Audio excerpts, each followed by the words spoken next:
안녕하세요. 이번 시간에는 AWS 미니큐브로 프론트엔드와 백엔드를 구성하는 하나의 시나리오를 실습해 보도록 하겠습니다.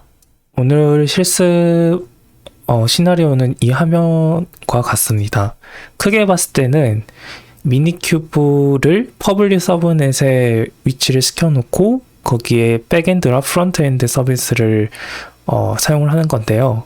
이때 저희가 중점적으로 볼 거는 이 백엔드가 외부로 접근이 불가능하게 설정을 할 겁니다.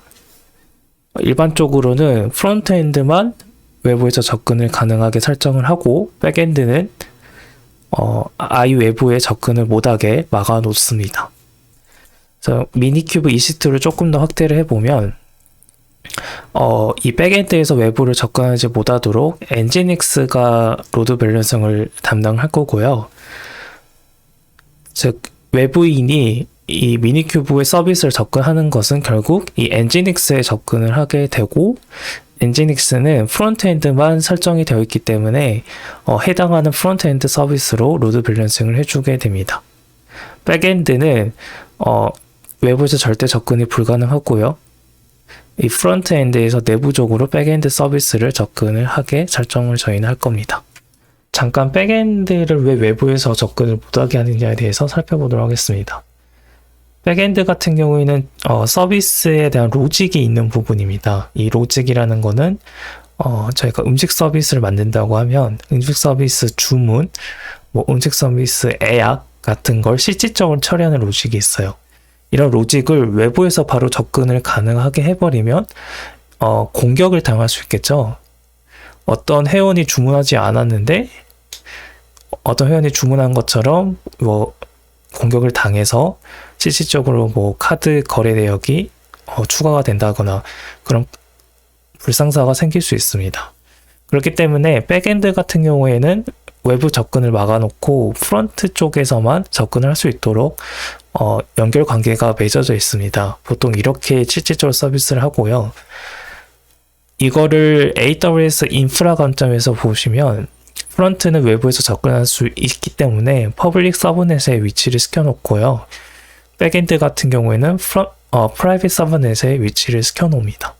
그러면 사용자 입장에서는 프론트 같은 경우는 접근이 가능하겠지만 백엔드에서는 접근이 불가능합니다. 오직 사용자는 프론트에 접근을 해서 버튼을 누르다든지 아니면 여러 가지 프론트 작업을 거쳐서 프론트가 백엔드를 요청하는 걸로 접근이 가능하게 됩니다.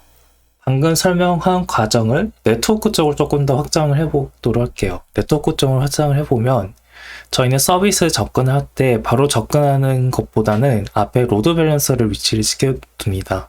이 로드 밸런서를 설정한 이유는 안정성 때문입니다. 이 서비스가 만약 장애가 발생하면 직접 접근하는 경우에 영원히 서비스를 못할 경우가 생기거든요. 하지만 로드 밸런서로 이 접근을 위임한다면 새로운 서비스를 하나 더 늘리기만 하면 됩니다. 새로운 서비스 하나 더 늘리면 로드 밸런서가 알아서 탐지를 해서 새로운 서비스로 트래픽을 넘겨줍니다. 그래서 보통 이 프론트와 백엔드 쪽의 앞에 로드 밸런서를 위치를 시키고요. 그 다음에 AWS 사용하는 경우에는 이 네임 서버로 라우터 53을 많이 사용을 합니다. 근데 이거의 문제점이 뭐냐면 이 다 돈이에요. 로드 밸런서를 그냥 켜놓기만 해도 30일 기준으로 한 16,000원 정도 나갑니다. 그러면 고작 나는 서비스 하나를 만들려고 하는데 로드 밸런서를 프론트, 백엔드 이렇게 위치를 시켜줘야 되잖아요.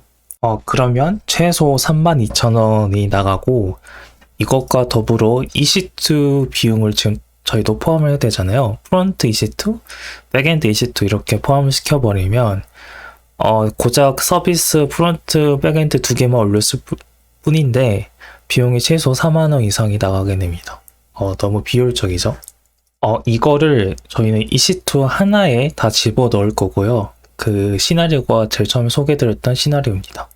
그래서 미니큐브를 퍼블릭 서브넷에 위치시키는 대신에 로드 밸런서를 AWS 로드 밸런서를 쓰는 게 아니라 엔지닉스를 저희는 직접 구축을 해서 사용을 할 거고요.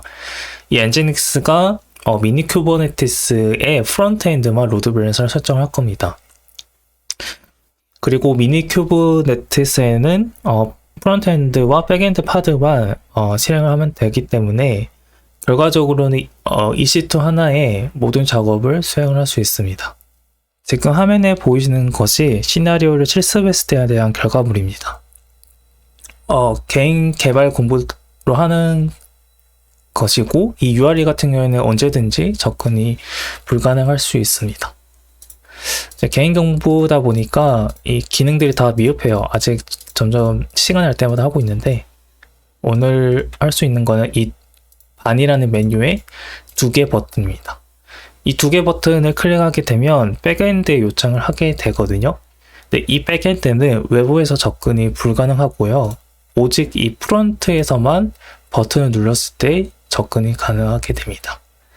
그래서 전체조에 누르면 이 데이터베이스에 있는 내용을 백엔드에서 긁어와서 프론트엔드에 전송을 해서 이 프론트가 보여주는 거고요.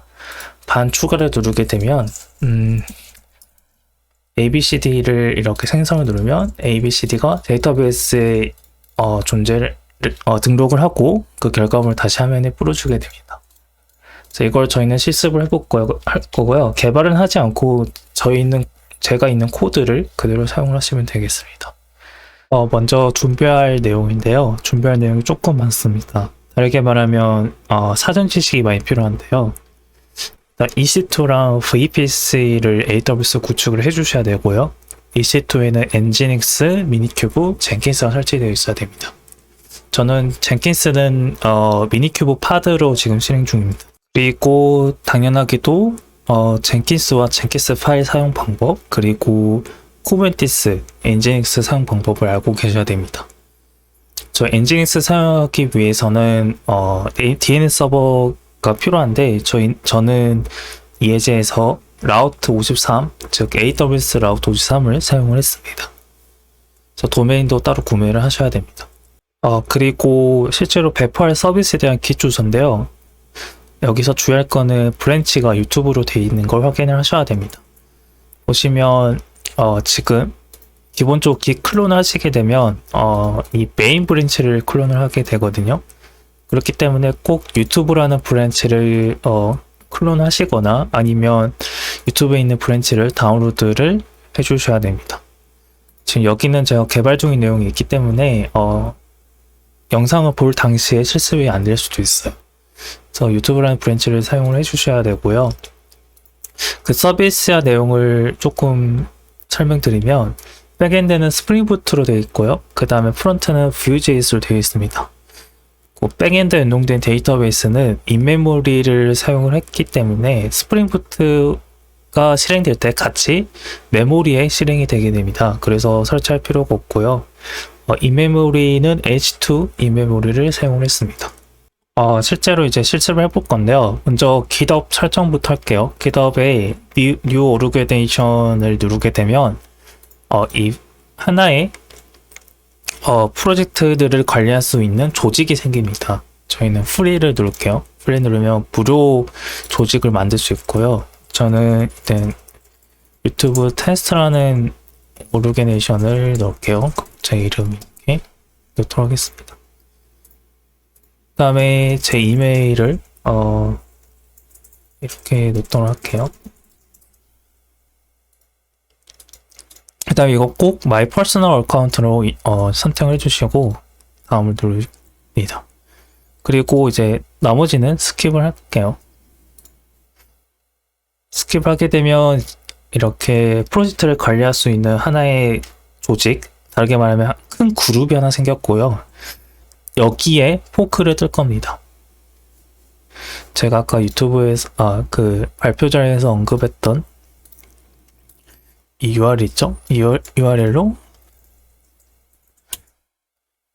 들어가 보시면 여기 위에 포크가 있거든요. 포크를 누르시고 아까 만들었던 오르게네이션을 이렇게 클릭을 해보시면 이제 복사를 시작을 하게 됩니다. 복사가 완료되면 화면이 이렇게 뜨게 될 거예요. 그리고 브랜치 2개가 포크되는지 확인해 보세요. 이 브랜치는 바뀔 수 있는데, 실습할 당시 바뀔 수 있는데, 이 유튜브라는 브랜치가 꼭 있어야 됩니다. 여기까지가 확인해 주시면, 기답 설정은 끝났습니다. 그 다음은 이제 젠킨스, 잡을 만들어야 되는데요. 보시면 이 뉴 아이템을 누르시고, 이제 폴더를 만들게요. 여기서는 유튜브 테스트라는 폴더를 만들도록 하겠습니다. 이 폴더 안에, 프론트랑 백엔드 잡을 만들 건데요. 뉴 아이템을 누르시고 이 파이프라인, 그 다음에 먼저 프론트 엔드부터 만들도록 할게요. 그리고 이 파이프라인 탭에 보시면 SCM 있습니다. SCM을 클릭해 주시고 git을 선택해 주고 git 주소를 써 주시면 되는데요. 저는 이 코드 그 다음에 카피드 버튼 누르면 복사가 되고 여기에 붙여넣기 해주시면 됩니다. 그 다음에 이 브랜치 이름이 중요한데요. 이 발표자에서 언급한 것처럼 브랜치 이름은 유튜브를 적어주시고 그 다음에 이 젠킨스 파일 위치를 적어주셔야 되는데요. 젠킨스 파일은 프론트 같은 경우에는 프론트엔드 CI/CD 폴더에 있습니다. 그래서 여기 젠킨스 파일 있죠? 이 위치를 적어주셔야 되는데 그대로 복사를 해서 넣도록 하겠습니다. 이 젠킨스 파일의 앞에 있는 J는 대문자여야 됩니다. 저장을 해주시면 프론트엔드 잡이 만들어졌고요. 다시 유튜브 테스트 폴더에 가서 똑같이 백엔드를 만들도록 하겠습니다. 파이프라인, 그 다음에 이 파이프라인 SCM, 그 git 똑같이 코드를 주소를 복사를 하고 붙여넣기, 그 다음에 브랜치는 유튜브, 젠킨스 파일 위치는 백엔드 CI/CD에 있습니다. 이걸 이렇게 붙여넣어주시면 그 다음에 젠킨스 플러그인이 필요한데요. 저희 기시를 보시면 백엔드는 스프링 부트, 프론트는 뷰.js를 쓰는데요. 이 프로젝트를 빌드하기 위한 메이븐과 그 다음에 노드.js 설치가 필요합니다. 그 설치를 저는 플러그인을 사용을 했고요. 이 플러그인 관리 보시면 이 설치 가능에 설치한 플러그인 이름 적어주시면 됩니다. 저는 이미 설치가 되어 있기 때문에 설치된 플러그인 목록을 보여드릴게요. 그래서 노드.js를 검색을 해보시면 노드.js를 검색을 해보시면 노드.js 플러그인이 있고요. 이걸 설치를 해주시고 그 다음에 메이브를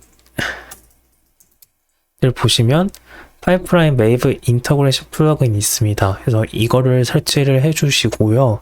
그 다음에 설정이 필요한 부분이 이 글로벌 툴 컨피그레이션을 가보시면 메이븐과 노드.js 버전을 선택을 해주셔야 됩니다. 먼저 메이븐부터 보면 저는 3.6.0을 사용을 했고 이 버전을 사용할 변수 이름을 지정을 해주셔야 되는데요. 이 변수 이름은 각각 젠킨스 파이프라인에서 사용을 하게 됩니다.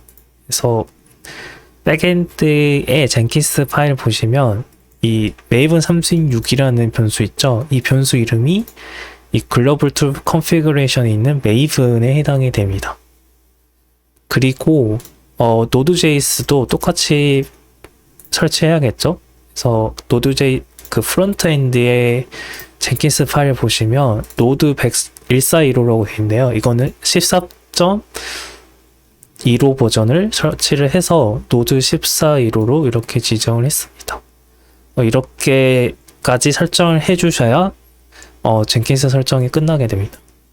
젠킨스 파일이 실행하는 내용은 총 5개인데요.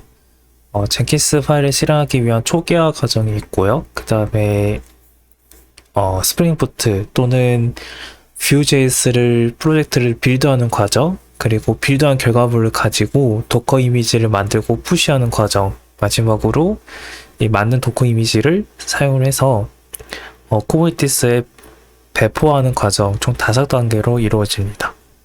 네, 여기서 설정해 주셔야 될 부분이 이 변수 설정인데요.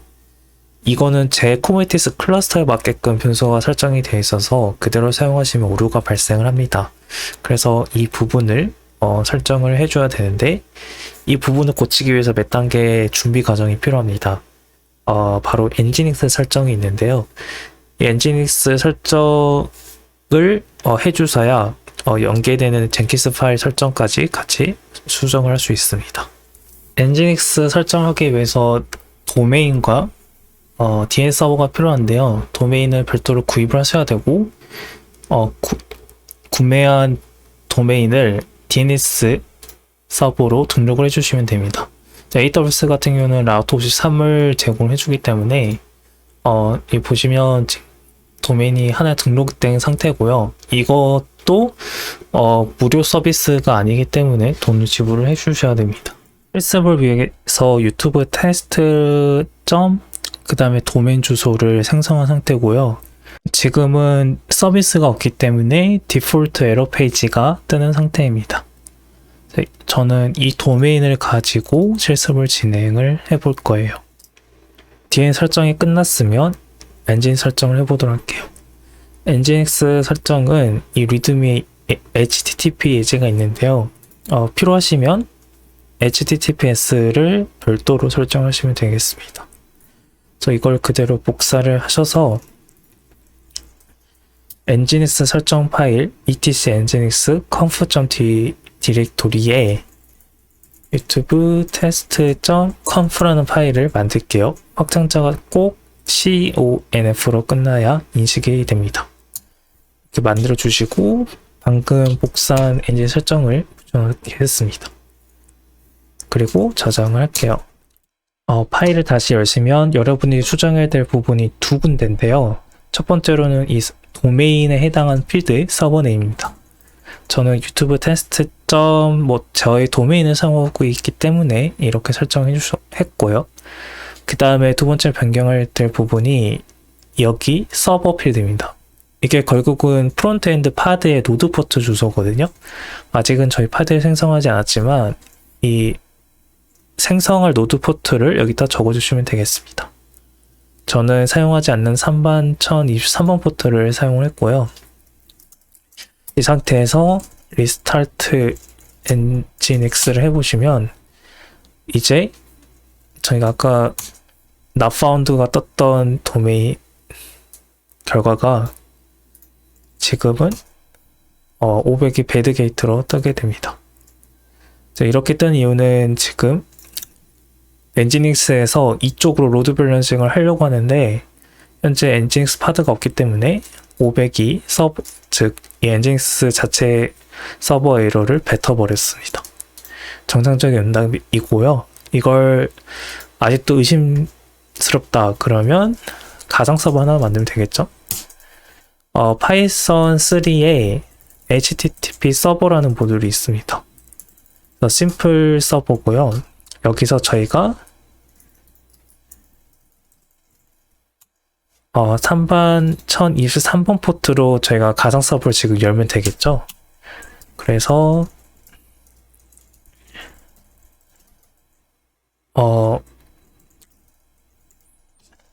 이 동말 보시면 IP는 로컬호스트 그리고 포트는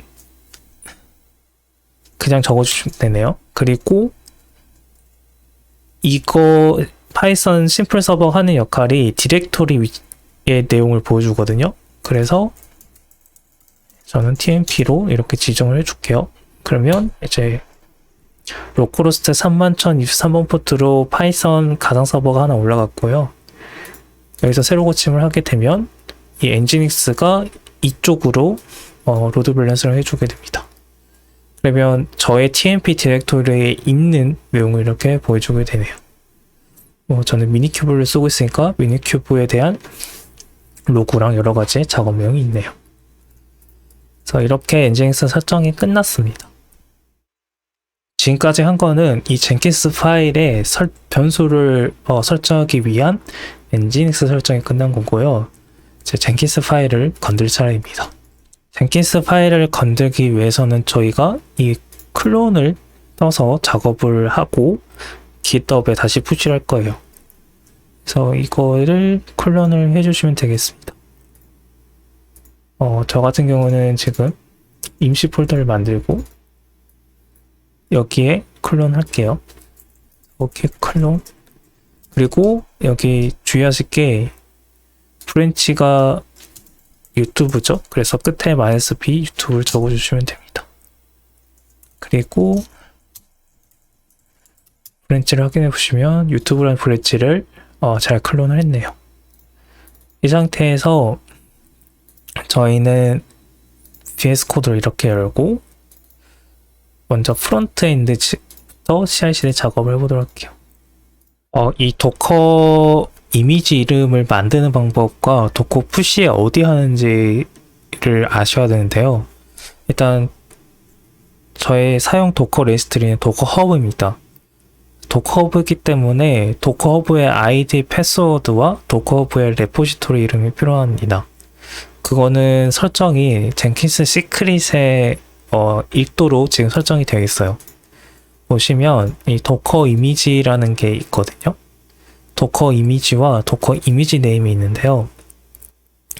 도커 이미지 네임이 최종적으로 사용할 도커 이미지의 전체 이름이고요. 그 다음에 이 도커 이미지를 푸시할 레지스트리를 주소를 설정하는 부분이 현재 여기 있습니다. 도커 푸시 보시면 도커 ID / 도커 이미지 네임, 즉 도커 레지스트리 주소, 도커 이미지 네임으로 이렇게 푸시를 하게 되어 있습니다. 네, 이거를 잘 보시면 전부 다 변수로 받게 되어 있고요.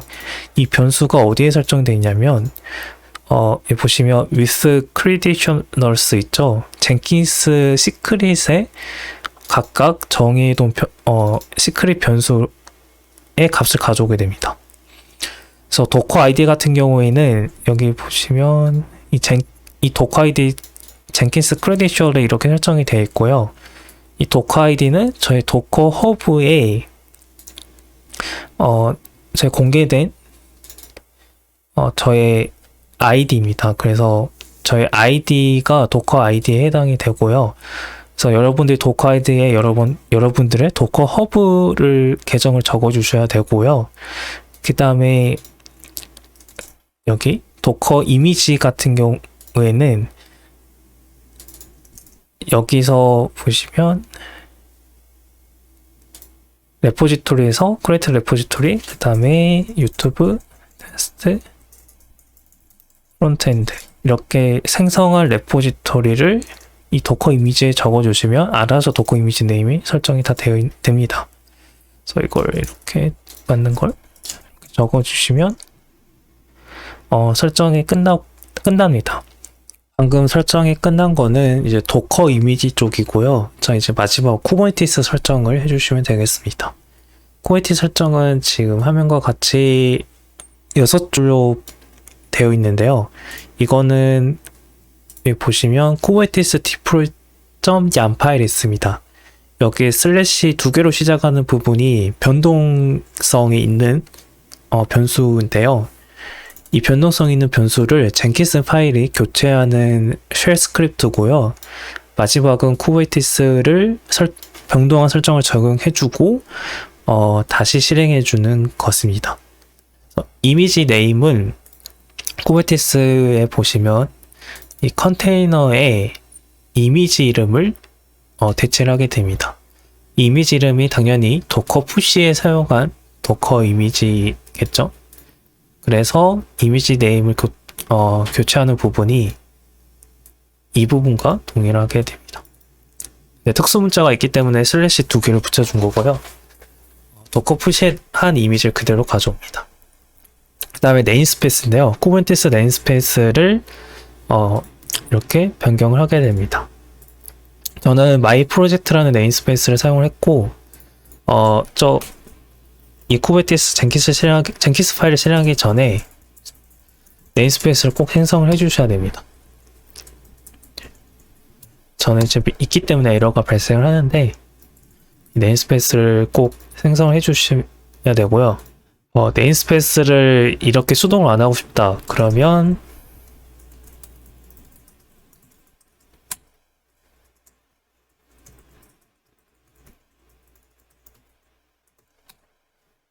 이 부분 있죠? 이 부분을 그대로 복사를 해주셔서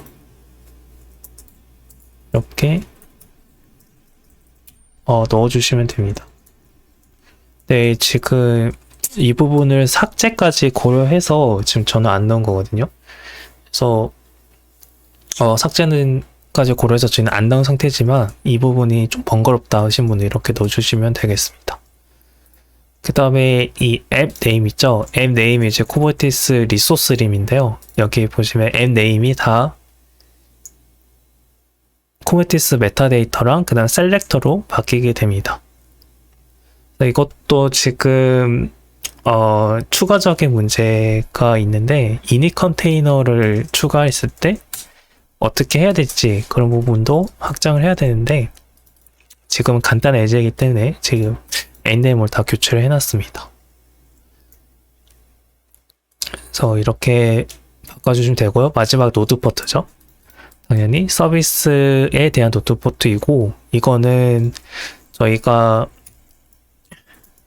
유튜브.conf 엔지닉스 설정에 적어준 이 포트를 적어주시면 되겠습니다. 그러면 이제 젠킨스 파일에 대한 모든 설정이 끝나고요. 이거를 이렇게 푸시를 해보도록 할게요. 제가 미리 푸시를 했네요. 그럼 이제 푸시한 상태에서 이제 빌드 나우를 누르게 되면 저희가 수정한 설정 내용을 읽어서 그대로 푸시를 하게 됩니다.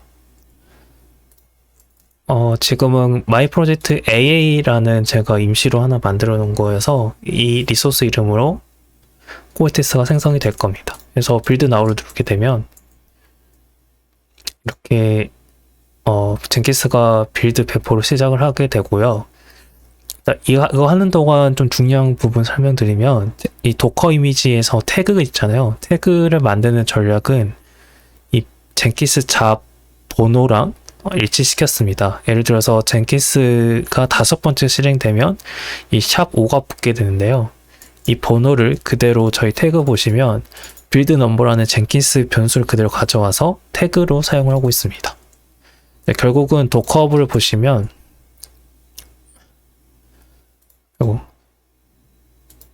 도커 허브를 보시면 지금은 방금 5번째 빌드가 성공을 해서 5번째 태그가 몇 초 전에 푸시가 된 걸 확인할 수 있습니다. 이렇게 빌드 배포가 성공적으로 됐고요.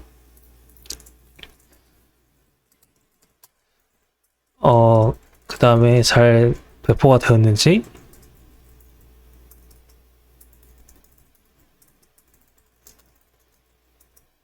그래프로 확인해 보도록 하겠습니다. 그러면 38초 전에 AA라는 이름이 잘 푸시가 되었네요. 그래서 이거를 저희가 확인해 보기 위해서 엔진스 설정에 설정한 도메인을 그대로 복사를 해서 붙여 넣으시면 이 쿠버네티스 서비스에 프론트엔드 서비스에 잘 접근이 됩니다. 저희는 이 프론트엔드 서비스가 백엔드로 연동할 거를 설정을 해주시면 되겠습니다. 프론트엔드 같은 경우에는 백엔드를 호출할 때 백엔드 포트를 호출하는 게 아니라 백엔드 쿠버네티스 서비스를 호출하게 됩니다. 그래서 큰 그림을 봤을 때는 프론트엔드가 백엔드 파드를 호출하는 것처럼 보이지만 내부적으로 어떻게 되어 있냐면 프론트엔드가 백엔드에 있는 서비스 리소스를 호출하고 서비스 리소스가 연결된 파드로 트래픽을 넘겨주게 됩니다. 그래서 결국은 그 백엔드를 구축을 하고 프론트엔드 쪽에서도 백엔드를 호출할 수 있도록 일부 수정을 해야 됩니다. 그 부분을 살펴보도록 할게요. 먼저 이 도커 이미지에 대한 도커 허브 레포지토리를 만들어야겠습니다. 그래서 방금 만들었던 유튜브 프론트엔드 레포지토리를 뒤에만 변경을 하도록 할게요. 자, 이렇게 수정을 만들어 주시고요. 이거를 그대로 도커 이미지에 써도록 하겠습니다.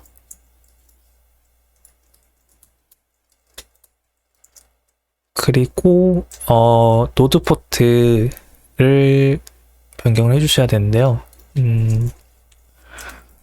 저 같은 경우에는 아까 프론트에서 사용했던 포트에 플러스 1을 할게요. 이렇게 하고 실제로 포트가 사용 중인지 확인해 봐야겠네요.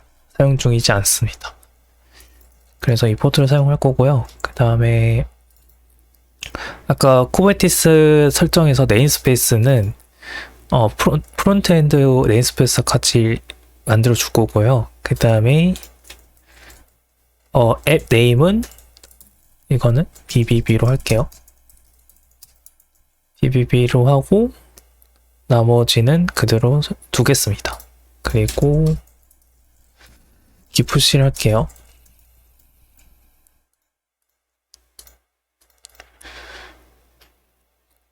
기프시를 했고 이제 백엔드를 돌려보도록 하죠. 백엔드도 한 2, 3무 정도 걸렸던 걸 기억을 하네요. 지금은 백엔드 도커블 보시면 방금 만들었기 때문에 이미지가 아무것도 없지만 이 젠킨스 잡 1번이 빌드가 성공적으로 되면 여기 도커 빌드 푸시를 이쪽으로 할 겁니다. 그래서 이 작업이 끝나면 도커 이미지가 생성이 되겠죠. 디플레이까지 됐고요. 도커블을 새로 고침해 보시면 1번 이미지가 잘 푸시가 되었고요. 그 다음에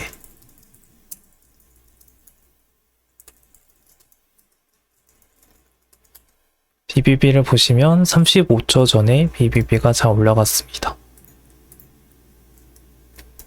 여기서 로그스를 확인해 보시면 이 데이터베이스 초기화 작업이 있기 때문에 시간이 조금 걸립니다. 이 마지막에 finished spring data가 떠야 이 데이터베이스가 잘 로딩이 된 거고요. 이 상태에서 프론트가 백엔드를 호출할 수 있도록 설정을 해주셔야 됩니다. 그 부분이 이 프론트엔드 소스 코드에서 CI/CD 엔지닉스 컴프에 설정이 되어 있어요. 이 엔지닉스는 프론트 엔드에 있는 코드를 호출할 수 있도록 엔진이 설정이 있는데요. 이 업스트림에 이 백엔드라고 설정이 되어 있는 부분이 프론트엔드가 백엔드를 호출해야 될 백엔드 쿠버네티스 서비스입니다. 그래서 저희는 여기 보시면 마이 프로젝트 그 다음에 아까 BBB라 썼죠? BBB 라고 써서 이렇게 설정해 주시고요. 이거는 그 쿠버네티스 보시면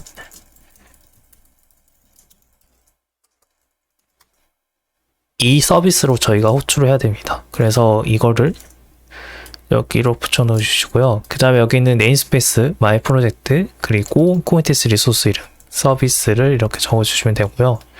이거는 이 서비스에 포트를 적어 주시면 되는데요. 저는 지금 고정을 적어 놨습니다. 만 22번으로 지금 설정이 되어 있죠. 만 22번을 이렇게 설정을 해 주시고요. 그래서 프론트 설정을 기세 푸시를 해 주셔야 되고 다시 빌드를 해 주셔야 됩니다.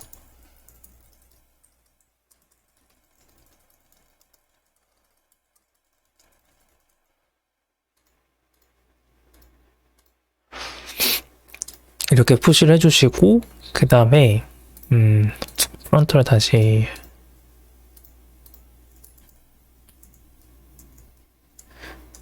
빌드를 해주시면 이제 프론트가 이 저희가 방금 만든 백엔드 파드로 서비스로 호출할 겁니다. 빌드 배포가 잘 되었고요. 이제 저희가 테스트로 만든 도메인을 접속을 해보도록 하겠습니다. 새로 고침을 해보시고 그리고 이 버튼을 누르기 전에 백엔드 로그를 확인해 볼게요. 보시면 이제 로그를 이렇게 켜놓은 상태고요. 여기서 제가 버튼 누를 때마다 API 호출 로그가 이렇게 보일 겁니다. 지금 보신 것처럼 제가 버튼 누를 때마다 API 로그가 잘 찍히게 되죠. 다시 말하면 이 프론트가 백엔드 파드로 잘 요청이 성공했다는 뜻입니다. 현재는 이 아무것도 안 나온 이유가 데이터가 없기 때문이고요. 추가를 해볼게요. 그러면 데이터베이스에 데이터를 쓰는 로그가 지금 보이고 잘 보이게 됩니다. 이거 좀 느린 이유가 제 그 EC2 CPU 자체의 리소스를 많이 안 줬기 때문에 좀 느린 거고요.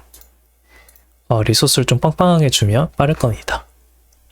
그래서 2323도 쓰면 2423도 잘 나오게 되네. 지금까지 한 내용을 정리를 하면 AWS EC2에 미니큐브를 하나 만들고 이 미니큐브에 프론트엔드와 백엔드 파드를 생성했습니다. 그리고 이 프론트 파드와 외부에서 접속할 수 있도록 엔지니스를 설정한 상태고요. 백엔드는 외부에서 접근을 못하는 상태입니다. 이걸 지금까지 했고 이렇게 한 이유는 돈 문제죠. 결국은 돈만 많다면 그냥 프론트엔드 EC2 따로 띄우고 백엔드 EC2 따로 띄우고 그다음에 AWS에서 제공하는 일라스틱 로드 밸런서를 2개 쓰면 됩니다. 그런데 이걸 대충 계산하면 24시간 한 달 동안 켰을 때 약 4만원 이상 나옵니다. 너무 많이 나오죠? 그래서 이렇게 만들면 물론 미니큐브에 대한 EC2는 비용을 내야 되지만 이 EC2에 대한 비용만 내시면 아까와 같은 여러 가지 컴포넌트를 쓰지 않고 이 쿠버네티스 자체적으로 다 해결이 가능합니다. 이게 주요 내용이었네요. 지금은 간단한 실습을 위해서 예제를 만든 건데요. 지금 개선할 점이 조금 많이 있죠. 저희가 만들 때 네임스페이스 없으면 이 쿠버네티스 디플로이가 실패합니다. 현재 설정을 보시면 이제 네임스페이스를 이렇게 지정을 해주잖아요. 젠킨스 파일에서. 그런데 deploy.yam 파일을 보시면 당연히 쿠버네티스에서는 이 네임스페이스가 없으면 네임스페이스 없다고 에러가 뜹니다. 그래서 그걸 제가 일부러 안 한 이유는 나중에 삭제까지 고려할 예제를 만들려고 했었는데 지금은 안 만든 상태이지만 삭제를 고려해서 일부러 안 만들었습니다. 그런데 이제 조금 더 생각해 보니까 이렇게 따로따로 만들 바에는 전부 다 헬륨으로 만든 게 낫지 않을까라는 제 생각이 드네요. 그래서 지금은 생성을 위한 예제라고 생각을 하시면 되고요. 이제 헬륨 자체도 대규모로 가버리면 관리 자체가 어렵거든요. 그래서 애초에 이 쿠버네티스를 배포하는 정렬 솔루션을 쓰는 게 낫지 않을까 또 생각이 듭니다. 대표적으로 알고 CD가 있겠죠. 그래서 이런 것들을 조금 개선을 해야 되는데 이것도 시간 날 때마다 조금씩 생각을 해서 예제를 만들어 봐야겠네요.